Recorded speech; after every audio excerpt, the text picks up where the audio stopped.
E a palavra se fez carne e habitou entre nós. Irmãos e irmãs, que alegria, depois de alguns dias, algumas semanas, nos reunirmos para celebrarmos o Natal do Senhor, dia em que comemoramos, em que celebramos, em que fazemos memória da encarnação do Verbo de Deus feito homem. Irmãos e irmãs, é exatamente este o mistério que celebramos no Natal. Um Deus que se humilha, que se rebaixa à condição humana e se faz homem como cada um de nós. E hoje eu gostaria de partilhar com vocês nesta homilia e assim pudéssemos meditar juntos por que o Verbo se fez carne, por que Deus se fez homem, por que o Verbo de Deus, a palavra de Deus, se fez carne e habitou entre nós. Para começar, quero partilhar uma experiência, e até mesmo muito corriqueira, mas que talvez tenha sido a inspiração para essa homilia de hoje.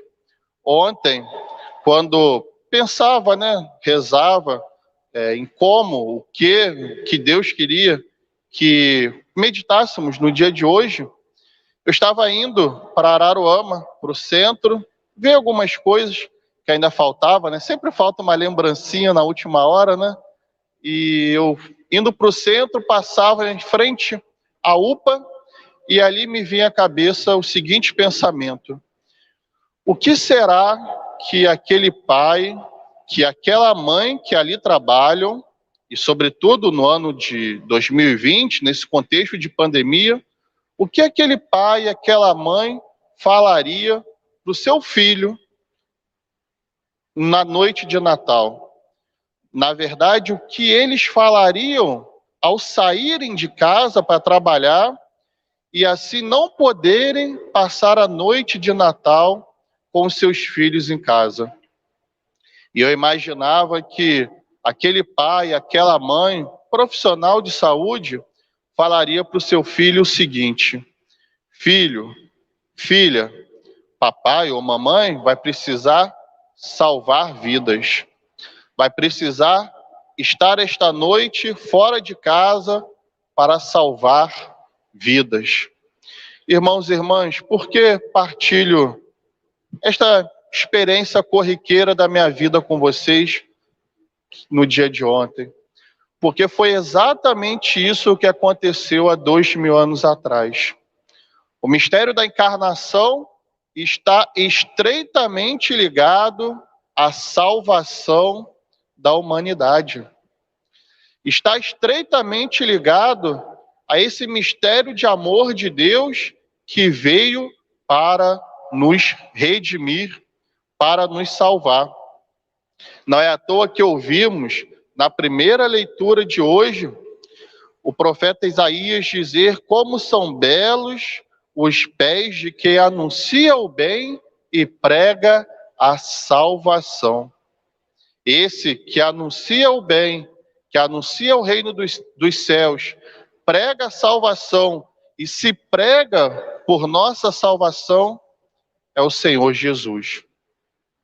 Contudo, o nosso foco, a nossa mensagem principal da homilia de hoje, e é por meio dela que convido a cada um de nós a meditarmos, é responder a essa pergunta: por que o Verbo se fez carne?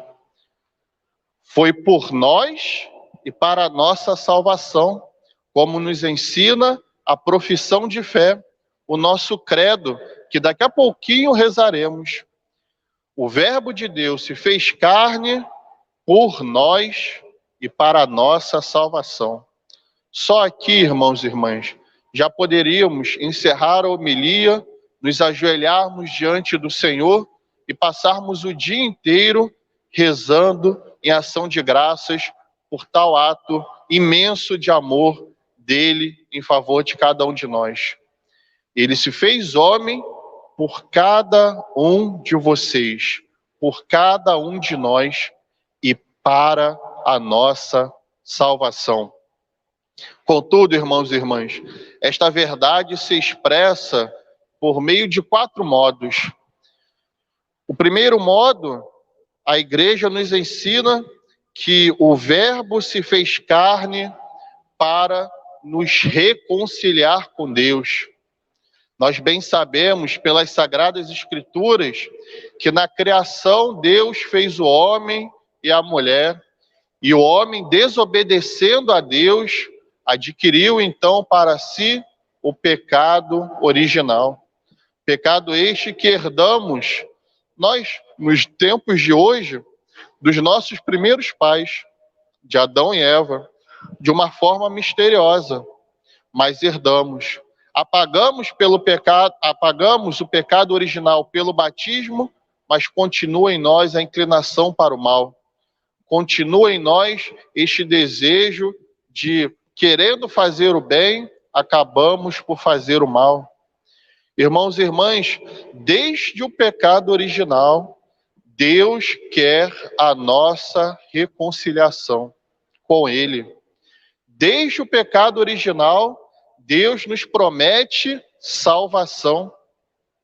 Desde o início da criação do mundo, da criação do homem, da criação de toda a história, Deus não nos quer isolados, distantes, afastados dele.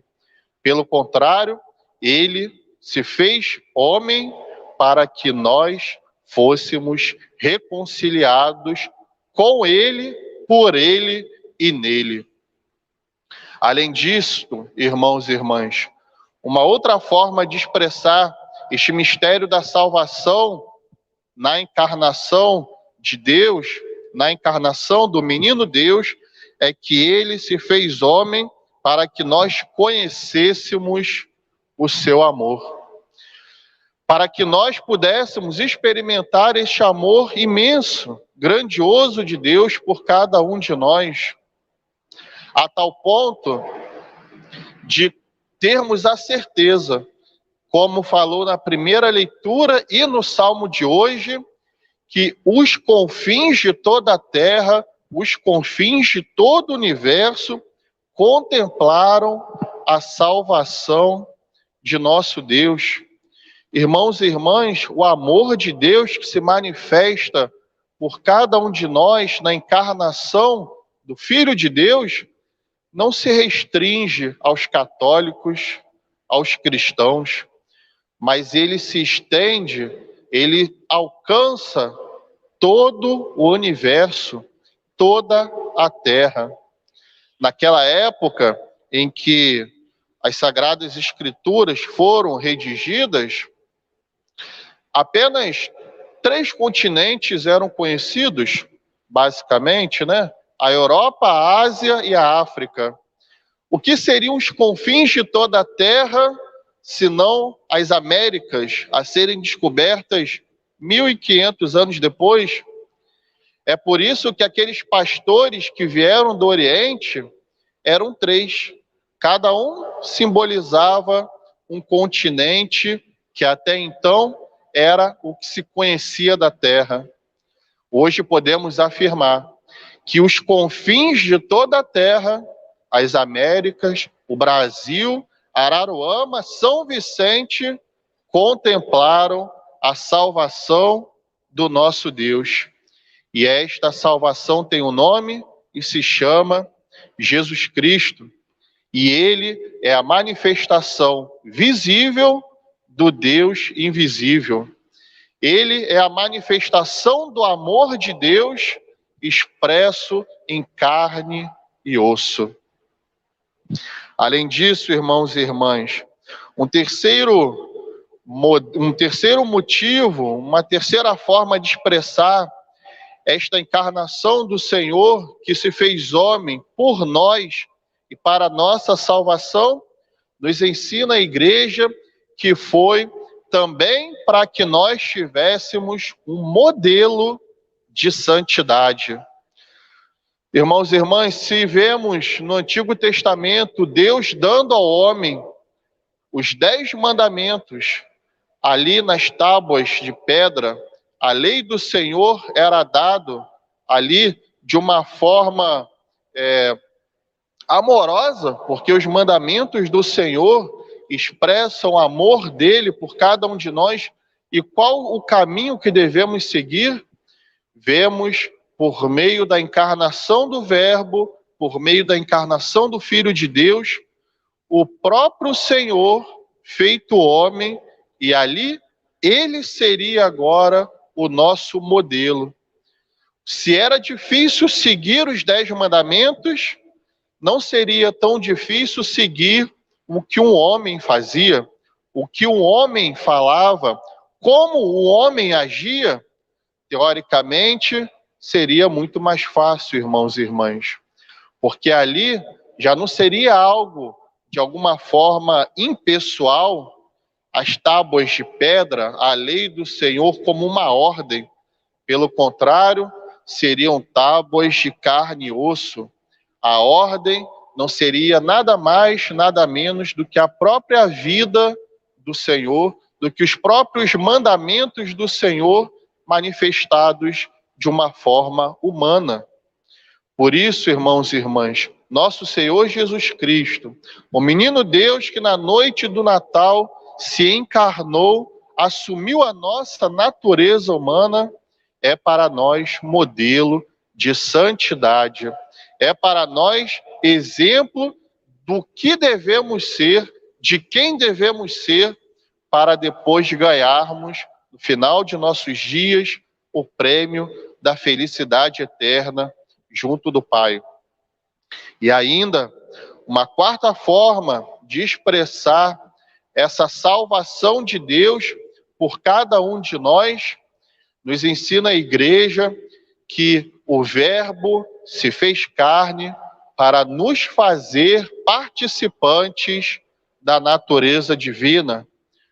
Ou seja, o Verbo de Deus se fez carne para que cada um de nós pudéssemos ser chamados filhos de Deus. Somos filhos no Filho. Ele é o Filho de Deus. O Senhor Jesus é o Filho de Deus por natureza. Nós o somos por adoção. Somos, assim, filhos de Deus no Filho. Somos adotados filhos de Deus, porque apenas Ele é o Filho unigênito do Pai. Nós somos participantes desta natureza. Por sermos filhos no Filho, podemos também participar da divindade do Senhor. Podemos, no final da nossa vida, termos essa firme esperança de que seremos semelhantes ao Senhor Deus, de uma forma misteriosa, não sabemos como ainda, mas sim, Ele nos convida a transcendermos a nossa humanidade, sem a abandonarmos, mas a elevarmos a nossa humanidade ao ponto de tocar na divindade do Senhor.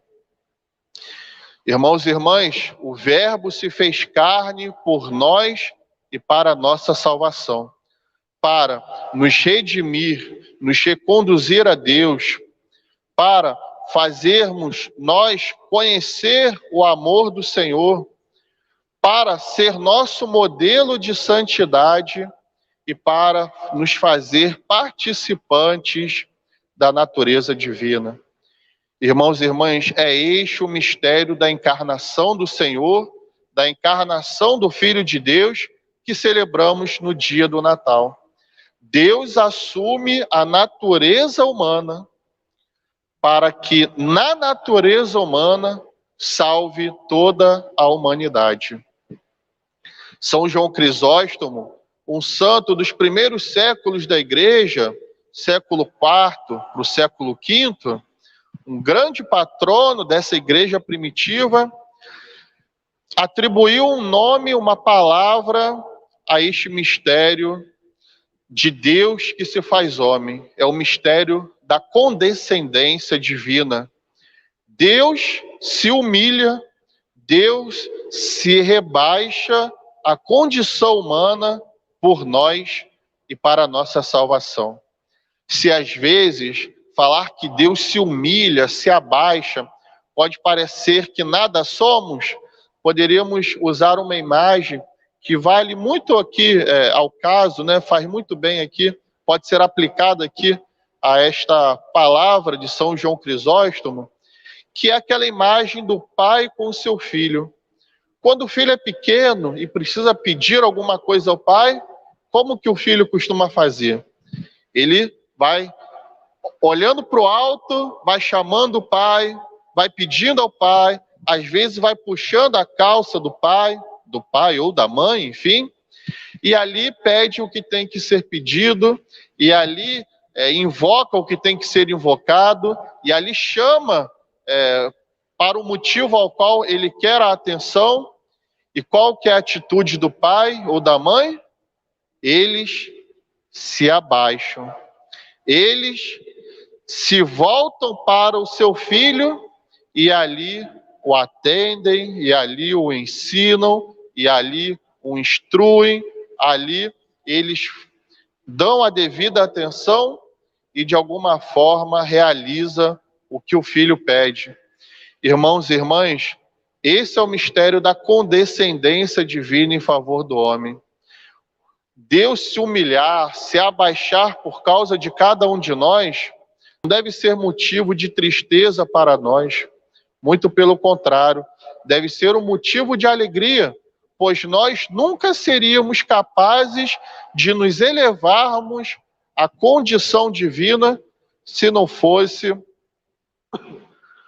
por vontade do Senhor Deus, se não fosse por expresso desígnio de amor do próprio Senhor. E é por isso que no mistério da encarnação, na noite de Natal, o Verbo de Deus se faz carne e habita entre nós. A palavra de Deus é pronunciada e ali, gerada desde todo sempre, assume a matéria humana, assume carne, osso, sangue, alma, razão, vontade, assume tudo aquilo que é intrínseco ao homem, a natureza, a essência do homem, para nos salvar a partir da própria humanidade, sem deixar de ser Deus. Por fim, irmãos e irmãs, o mistério do Natal, muito mais do que uma troca de presentes, e isso hoje nós fazemos, e não tem problema algum com isso, muito pelo contrário, o problema está no capitalismo exagerado. Mas o mistério do Natal nos convida, irmãos e irmãs, a sermos gratos, sermos agradecidos pelo dom de amor que Deus nos concede, que é o dom da salvação. Pelo dom dessa troca de presentes, dessa troca de dons entre Deus e a humanidade. Porque a troca de dons por excelência que no mistério do Natal celebramos é o Deus que se faz homem e assim chama o homem para junto de Deus, para participar da divindade. Eleva a condição humana. Esse é o presente maior que no Natal recebemos de nosso Senhor Deus e que no Natal, de alguma forma, entregamos ao Senhor. Que possamos, cada um de nós, irmãos e irmãs, no dia de hoje, ao final da missa, ao longo de todo o dia, em nossa casa, com as nossas famílias, aceitarmos e correspondermos a este convite de amor que o Senhor nos concede no Natal. Ele se fez homem, o Verbo de Deus se fez carne por nós e para a nossa salvação. Que possamos corresponder a este mistério de amor do Senhor com o nosso sim, com a nossa vontade, com a nossa humanidade, para que por meio do Deus encarnado, do Deus que se fez homem na humanidade, possamos cada um de nós sermos salvos pelo menino Deus. E a palavra se fez carne e habitou entre nós.